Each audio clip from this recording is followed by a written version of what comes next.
Hello, hope you're doing well. Today is Saturday, March 28th. I'm Coach Matt. Coach Katie. We are bringing to you the Nova Fitness CrossFit workout of the day, the infamous deck of cards. Before we even get into that, Coach Katie's going to warm us up.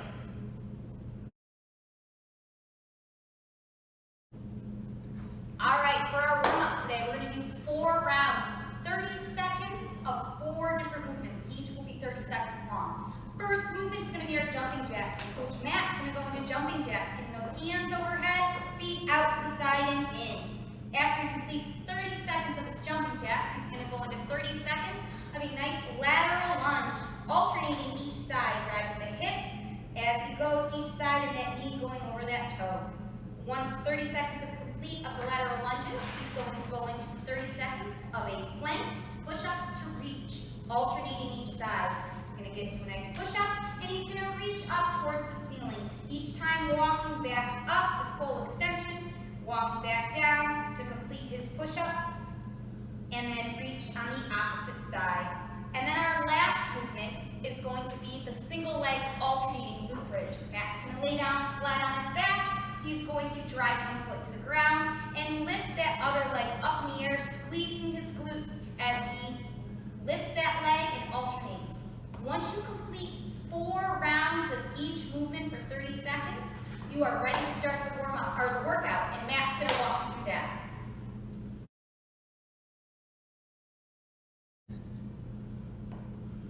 Okay, so in today's workout, it is a long one. You can expect this to take over 30 minutes for many people, most people, especially those of you who have a good amount of weight to work with.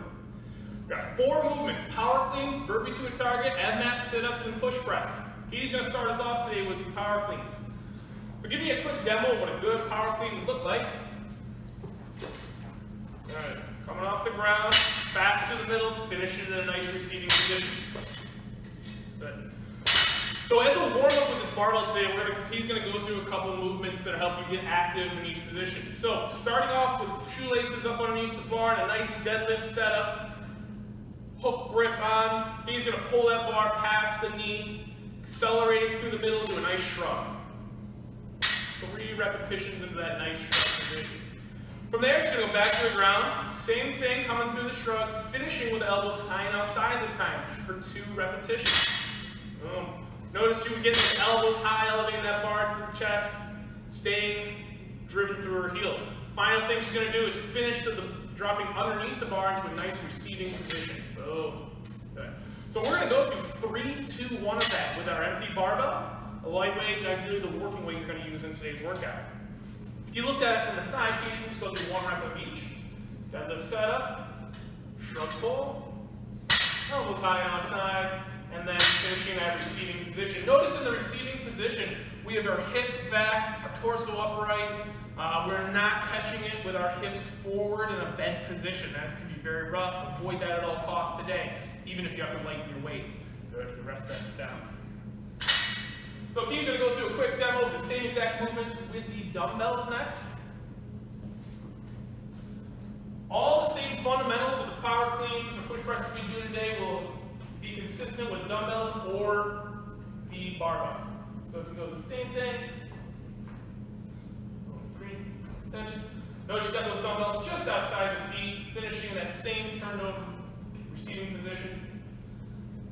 Back stays flat. You will notice, however, in the dumbbells, like you've done with other dumbbell deadlifts, you have to drop your hips slightly lower. Just be aware of that so you don't round your back unintentionally during the dumbbell power cleans, okay? So moving on, we're going to go into the burpee to a target. Find yourself a target, anything will do that's overhead that allows you to just consistently repeat the same range of motion on your burpees. So if Katie goes down to the ground, she's going to kick both feet back. When she comes up, she wants her feet to replace her hands. Ideally, it's somewhat of a similar squat stance so she can jump right up to her target. Good. Good. And rest. So, something like the burpees in today's workout, speed kills. Keep it tight, keep it slow. If you come up into that stance, that nice squared up squat stance, you're going to be able to smoothly jump to your bar without even looking at it most of the time. If we're a little erratic with our step ups and our jump ups, it's going to be a little more work on it. Okay? So going on now to the ab mat sit-up. Keys to this, we want to keep our feet tight together, pushing them together the whole way through the sit-up.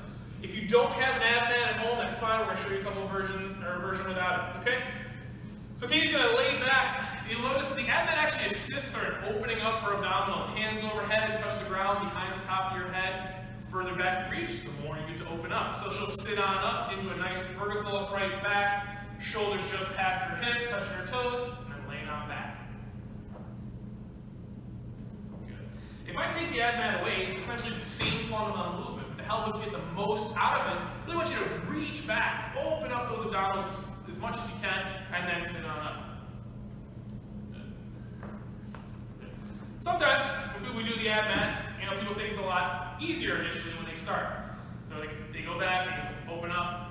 The ab mat just helps you open up your abdominals to full range of motion. If I take the ab mat away, the only thing that really changes is that it starts off a little bit harder, but essentially stays about level throughout the entire workout. Okay? So we're going to try those feet together, reach far back. Moving on to push press.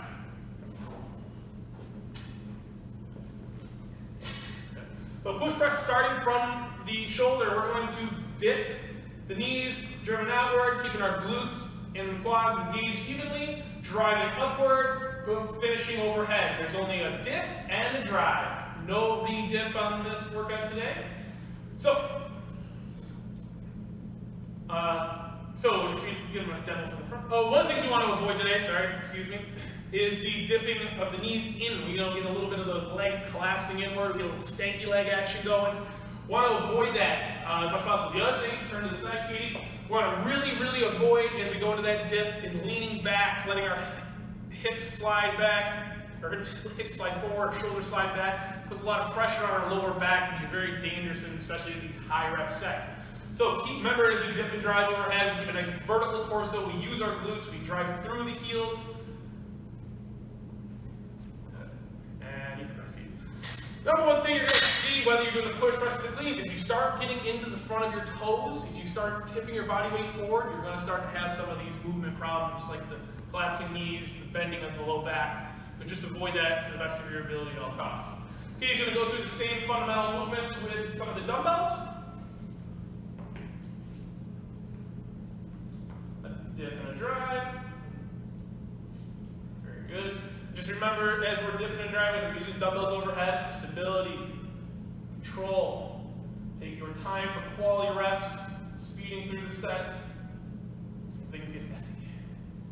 Okay. All right, so take your time to warm up each one of these movements. Go through several practice sets, 3 to 5 warm-up sets to get going. And we're going to meet back here for some strategy in a second. All right, for strategy in today's workout, the first key strategy is to shuffle your deck very well. We're going to be taking a card off the top of the deck, whatever number or face card, whatever you have there, is how many repetitions you're going to do. For example, if Katie draws 3 hearts, she's going to do 3 push presses. If she draws ace of diamonds, she's going to do 21 ab mat sit-ups. The key to this workout is not speed, especially with some of these big sets. We're going to have a lot of repetitions overall, and especially of each movement. So if you draw an ace of spades early on, you have to do 21 power cleans. We're going to want to break that set up into small, digestible pieces. Big sets, fast sets, are not going to pay off in the long run of this workout, even if you're fresh in the beginning. So be conservative early on, just rhythmic and methodical. If your heart rate is spiking to that red line early on, it's going to catch up with you before this workout's over. Another strategy would be to create a mental break for yourself when you know there's an easier movement out of all those movements. For instance, myself, I probably would be recovering during my ab mat sit-ups, taking time to collect my breath as I'm going up because I know I'm going to probably struggle through those power cleans and push presses every time. So make sure you give yourself that mental break with one movement that you know I can catch my breath with. Yep, and then finally, guys, have fun, make the most of it. Remember, this is intended to be a long workout, so pace it out. And remember to ask us any questions you have on Sugar WOD or elsewhere, and we'll talk to you soon.